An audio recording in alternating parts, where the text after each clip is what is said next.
राधे गोविंदा मन भजले हरि का प्यारा नाम है। गोपाला हरि का प्यारा नाम है। नंद लाला हरि का प्यारा नाम है। गोपाला हरि का प्यारा नाम है।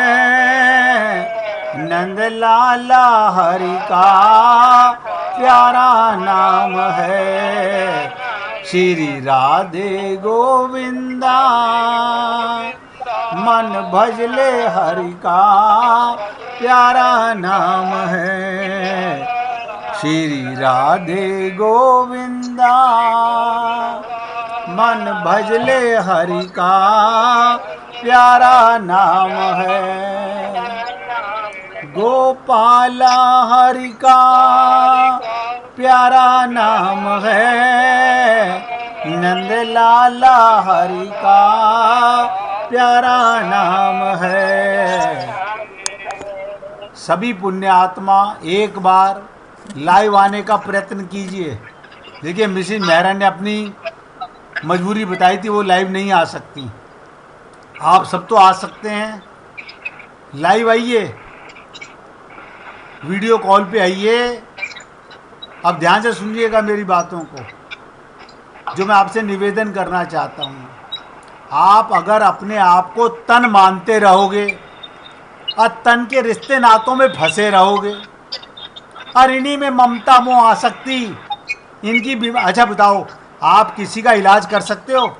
आप डॉक्टर तो हो नहीं, लेकिन हम सिर्फ नाम उपचार के लिए एक दूसरे के घर जाते हैं। आप भाई साहब बीमार हो गए, आपको क्या हो गया? आपको कैंसर हो गया, आपको टीबी हो गई, ये क्या है ये? यानी कभी किसी ने जाके पूछा, आप बताइए, कोई भी बताइए, कि आपके मन में ममता मोह आसक्ति खत्म हुई? किसी ने पूछा हो? क्यों नहीं पूछा? क्योंकि अपने में रोग नजर आए, अपने में अज्ञानता नजर आए। खाली मंदिर में जाके भगवान के दर्शन करने से भगवत प्राप्ति हो जाती है। हमने कई बार कहा, नित्य प्राप्त परमात्मा अनुभूति, यानी परमात्मा आधी रात को भी आपके पास है। अब आधी रात को आप बांके बिहारी मंदिर में जाओ, वो बाहर भगा देंगे, हट सुबह आना, बंद है। भगवान का आपके हृदय के अंदर 24 घंटे खुला हुआ है। जब जागो तब सवेरा। अब जागे कौन? मैं बार बार सोचता हूं, या तो मैं मूर्ख हूं, मैं अपने मुंह से बोल रहा हूं, या तो मैं मूर्ख हूं, मैं आपको समझा नहीं पा रहा। मैं आपसे बार बार कहता हूं, हे पुण्य आत्माओं, और तुम शरीर का कल्याण करने में लगे हुए हो। ये शरीर मरेगा, चाहे संत का हो, चाहे रोगी का हो, चाहे निरोगी का हो। लेकिन अगर आपको आखिरी सांस से पहले नित्य प्राप्त परमात्मा का अनुभव नहीं हुआ तो आपका आना बेकार। अच्छा ध्यान से सुनो, आपने हीरे जवाहरात इकट्ठे कर लिए, सोना चांदी इकट्ठा कर लिया, मकान की रजिस्ट्रियां रख ली, ये आपके साथ जाएंगी? कोई बताओ, आपका बेटा पोता परिवार पति पत्नी कोई साथ जाएगा? फिर कहाँ उलझे हुए हो? समझ में नहीं आता। मौका यही है, मरने के बाद जागे तो क्या जागे? कहते ना, फिर पछताए क्या होश है। जब पछताने से क्या होगा बाद में? जब चिड़िया चुग गई खेत, शरीर छिन गया, कुत्ते बिल्ली गधे की योनि में चले गए, अब आप वहाँ सोचते रहो, मेरे वहाँ मकान थे, मेरी वहाँ दुकानें थी, मेरे वहाँ प्लॉट थे। काम आएंगे? डंडा पड़ेगा। आपकी दुकान के बाहर आप ही पूंछ हिलाते जाओगे, वहाँ भी डंडा पड़ेगा। आज नहीं समझ में आ रहा। मेरे आज कड़वे शब्द बहुत लगते होंगे आप लोगों को, लेकिन हम ऐसे उलझे हुए हैं, समझ ही नहीं आता। हमने क्या सीख लिया? हनुमान चालीसा पढ़ के भगवान मिल जाएंगे। अरे पढ़ने वाला कौन है? आप सोचो, पढ़ने वाला आपका मूर्ख मन है, जिस मूर्ख को मन को यही नहीं पता मैं आत्मा हूं। आत्मज्ञान हुआ तो परमात्मा तो मिल गए। अब आप हम सब लोगों को खूब संत महात्मा मिले, हर जन्म में मिले, लेकिन पंडितों ने खूब बहकाया। देखो, हम पंडितों के पास भी जाकर के पूछते हैं हमारे शरीर का रोग कैसे मरेगा। कोई जाके ये नहीं पूछता हमारे को भगवान कैसे मिलेंगे। अब वो पंडित भी क्या बताते हैं, तुम ये उपाय कर लो। मतलब भगवान को पाने के लिए भी पैसा खर्च करके भगवान मिलते हैं। आप सोचो, आप सब लोग तो हिंदुस्तान में हो, वो तृप्ता गोयल जी सामने बैठी हैं, ये तो अमेरिका में बैठी हैं। वो वहां पर भी माया के संसार में समय निकालने के प्रयत्न करती हैं अपने आप को। और हम लोग आज हम वहां मरने गए, आज वहां गए, क्या कर रहे हो ये? पता नहीं। मैं कई बार सोचता हूं, या तो मैं मूर्ख हूं, मैं आपको समझा नहीं पा रहा, या आप ऐसे उलझ गए हो, समझना नहीं चाह रहे। इसलिए मैंने कहा लाइव आकर के बात करो, मैं समझूं तो सही रोग को। आप बताओ, किसी ने आपस में बात की हो कि तुम्हारे अंदर सत्संग का क्या फर्क पड़ा, तुम्हें मन के रोग नजर आए? कौन पूछे? हम क्या पूछते हैं, तुम्हारी खांसी खत्म हुई, तुम्हारा दर्द गया, तुम्हारा बीपी कम हुआ?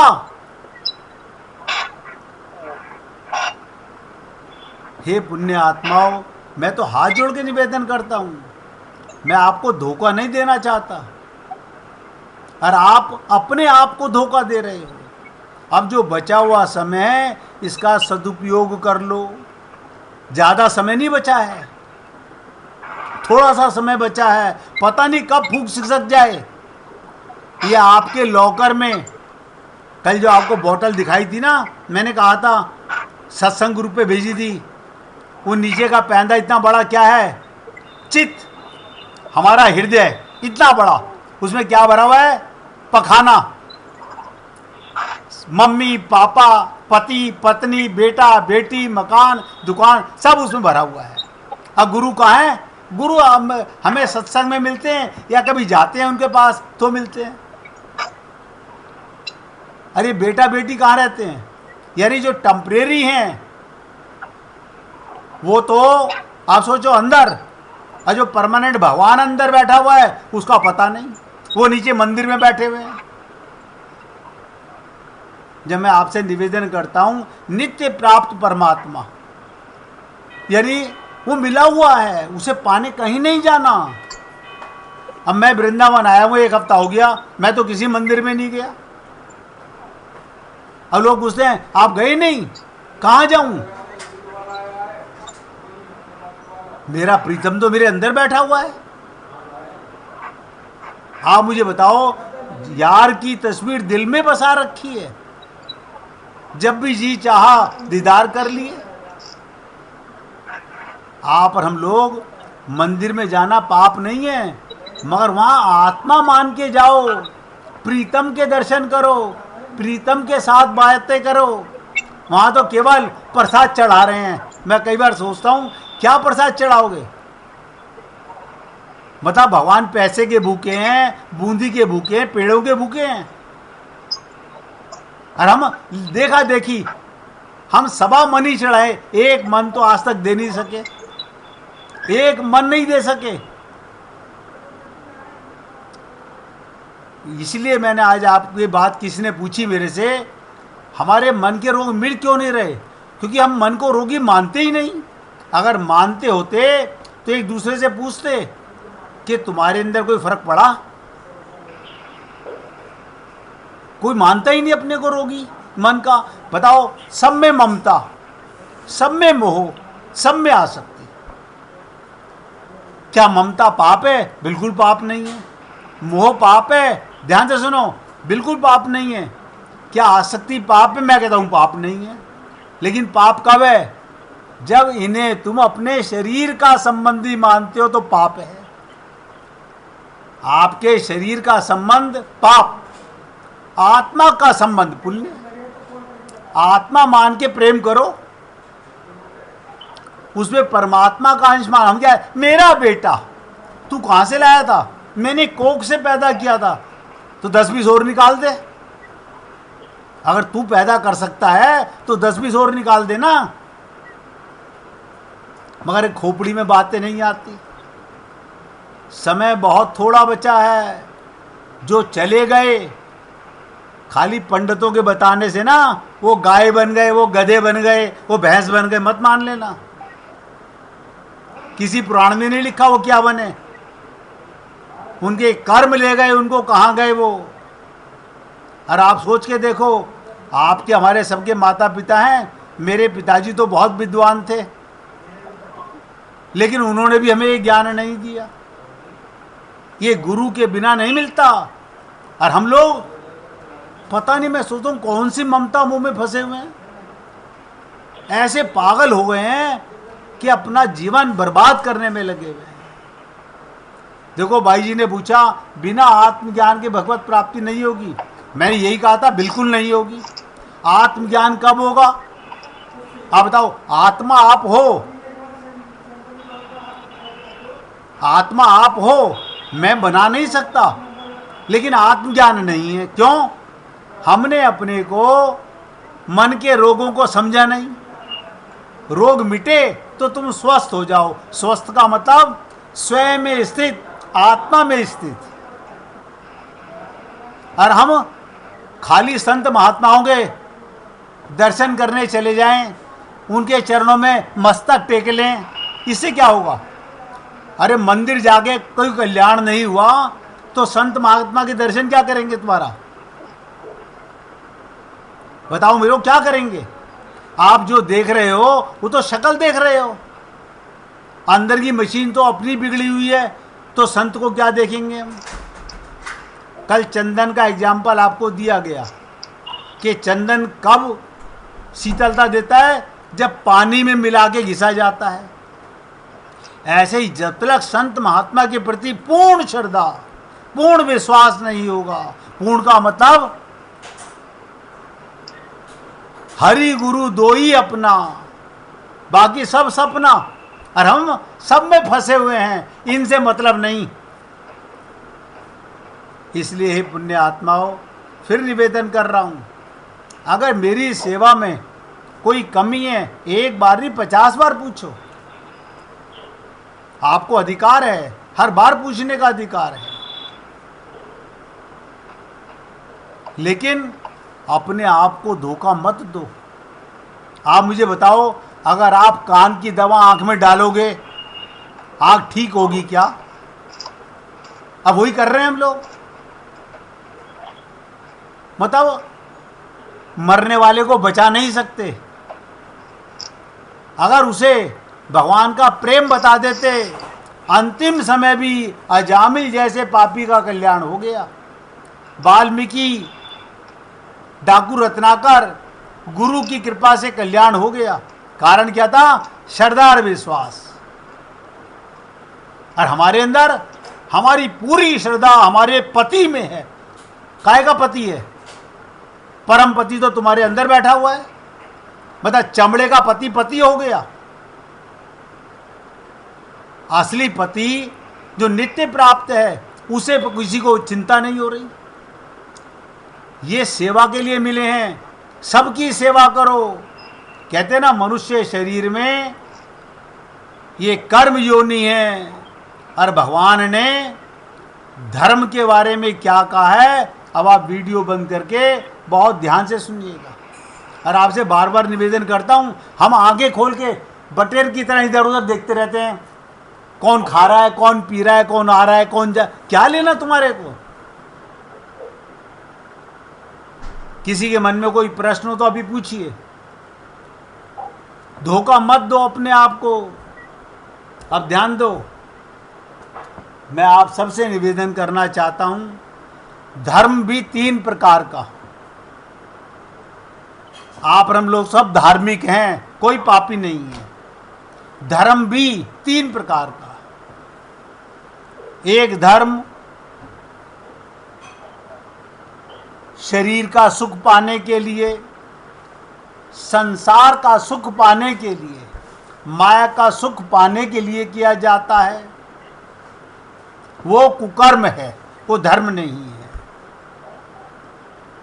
और दूसरा धर्म स्वर्ग की प्राप्ति,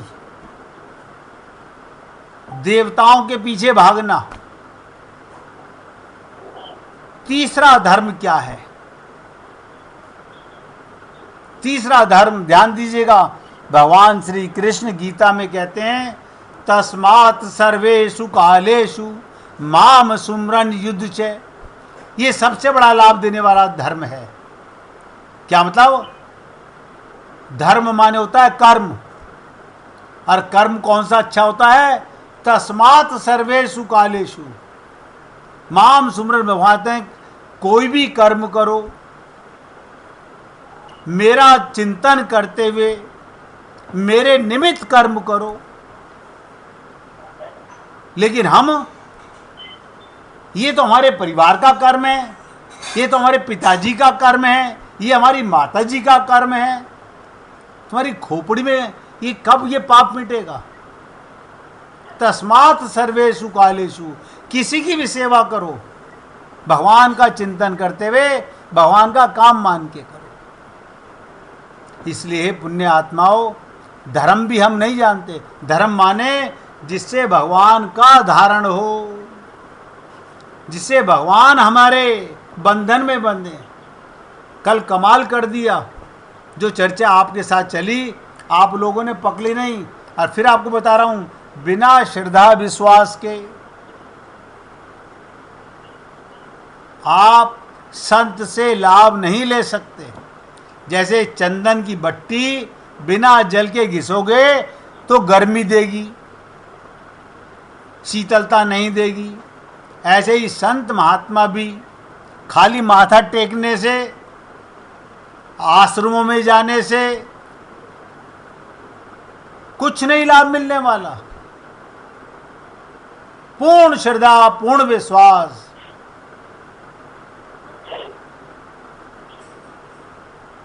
तो काकभुसुंडी ने कहा, अत्यधिक अपमान किए जाने पर भी ज्ञानी के हृदय में भी क्रोध उत्पन्न हो जाता है। वैसे ही जैसे यदि कोई चंदन की लकड़ी को खूब रगड़े तो उसमें अग्नि प्रकट हो सकती है। ये जो काकभुसुंडी के हृदय में अनसुईया वृत्ति का उदय हुआ, और कल आपको यह भी बता दिया अनसुईया का मतलब क्या होता है। मन में पाप की वृत्ति का ना आना, तेरा मेरा ना आना, राग द्वेष ना आना। अनसुईया वृत्ति का उदय हुआ, उसका परिणाम क्या हुआ? भले ही लोमस जी के मन में एक क्षण के लिए क्रोध आया, मगर वो क्रोध भी, संत का क्रोध भी काम करता है। जैसे वैद्य कड़वी दवा भी देगा, अपने सामने मुंह खोल के खिला देगा, वो भी काम कर जाएगी। तो भुसुंडी जी कहते हैं गरुड़ जी से, महाराज क्या कहूं, गुरुजी ने कितनी बढ़िया दवा दी मेरे को। जब मैं हठ पूर्वक भक्ति के पक्ष में अड़ा रहा तो लोमस जी ने मुझे श्राप दे दिया। अब ध्यान से सुनो, श्राप भी कितना काम करा गुरु का। उन्हें क्रोध तो आया, पर क्रोध में भी उन्होंने क्या किया? एक व्यक्ति तो वो जो क्रोध में पत्थर फेंक कर मारता है, और एक वैद्य वो जो क्रोध में भी मुख पर दवा की फुड़िया, कड़वी दवा मुंह में डाल देता है।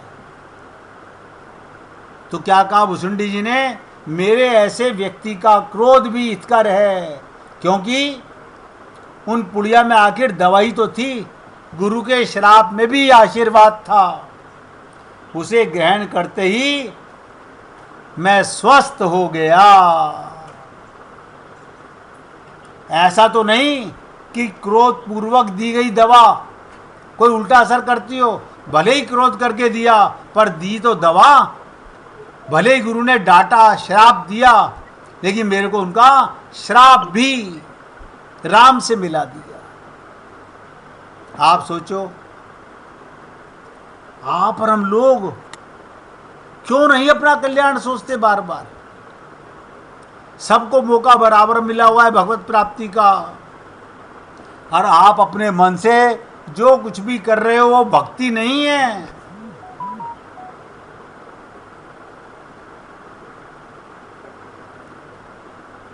तो क्या कहा? काकभूषुंडी ने बताया, क्रोध में भी लोमश ऋषि ने, उन्होंने कितनी बड़ी कल्याण मेरा किया। मैं तो मनुष्य बनकर, आप और हम लोग क्या है? मनुष्य हैं। ये आप और हम लोगों के लिए बहुत बड़ी चीज़ है।